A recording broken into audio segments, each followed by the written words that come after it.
Bigger than me, bigger than me, bigger than me. Hey fam, what's up? Robert Anton, robertanton.com here. Just wanted to make another little talky video log about the elections. Everything is coming to a head finally. I'm worn out just from reading material. I've read 3 books, a bunch of material on the internet, you know, any paper, magazine I could get my hands on.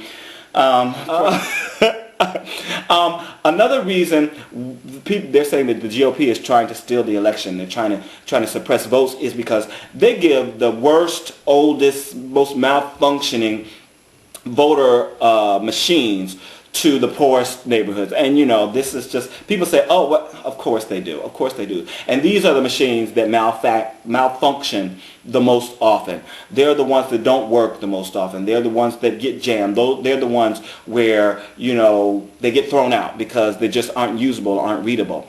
And they're always given to the poorest communities. I mean, and that's just the way it is. That's another way the GOP is trying to suppress the vote. Know your rights when you go in to the ballot place, to vote, because you know sometimes they'll say, oh well, you need an ID of such and such and such, when it's not necessarily true. You know, they might say, oh well, your name isn't here so you can't vote, blah blah blah, or whatever. You need to figure out what's going on with that. Don't be mean to people, you know, just nicely find out what's going on. If you have to call your representative, make sure you have their number with you. You know, there are supposedly going to be many lawyers for both sides at most polling places. You know, probably something like 90-95% of polling places is going to have lawyers there. Of course, there are going to be police people there, and you know, there might be representatives there. So there will be people there to help you. Don't get upset. Just you know, try to work things out and try to find out what's going on. Again, if you vote early and something happens, then that can be taken care of so that you can get your vote in on time. Okay, there is a site called stealbackyourvote.org, and they have up something like a cartoon or something that has several things about how votes are suppressed and how you can combat that. So I am going to post a bunch of links here on the side here for you to check out things, but one of them is going to be stealbackyourvote.org. If you have young people that you know who've never voted before, even older people, you know, they can go and they can read this comic or whatever. It's very simple, supposedly, for everybody to understand. It's put in a light, funny manner. I haven't read it yet, again, because I haven't had time. I am going to read it. So go and check it out and forward it on, because we need to let everybody know what's going on, and we need to make sure that as many people's votes are counted as we can get counted. Okay, if you are not registered, last thing I'm going to talk about. On this radio program, it might have been the same one, it might have been a different one, but this guy was going on and on about, oh yeah, you know, I support Obama and this, that, and the other, oh la la la, yeah.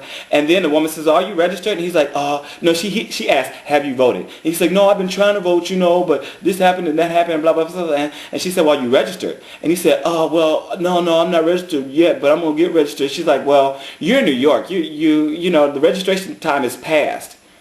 And he's like, yeah, I know, you know, but, and he's like, see, this is the problem. This guy is going on and he's passionate and he's, you know, all in but he's not even registered to vote. People.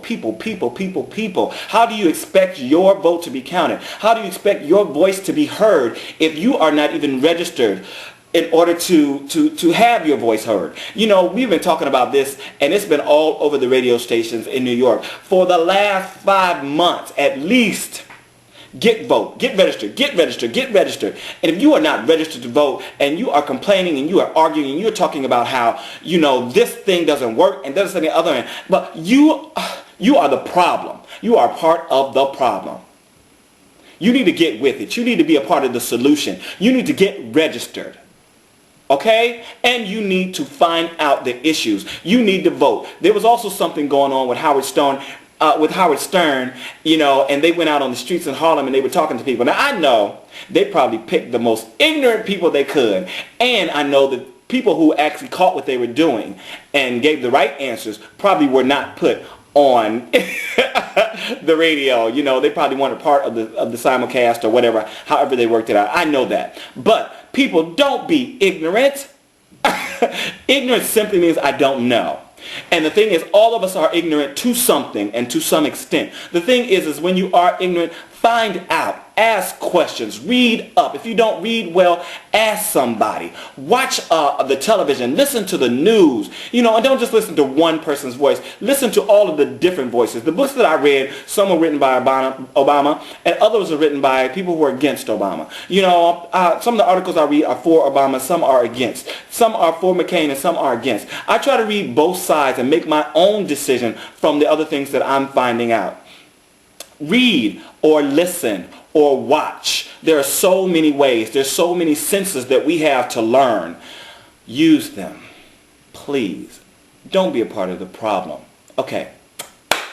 I hope this has been informative, helpful. If you have any questions or you have comments, concerns, go down here, rate 5 stars, and comment. All right. Thanks. Peace out. Robert Antime, robertantime.com. Love you. It's bigger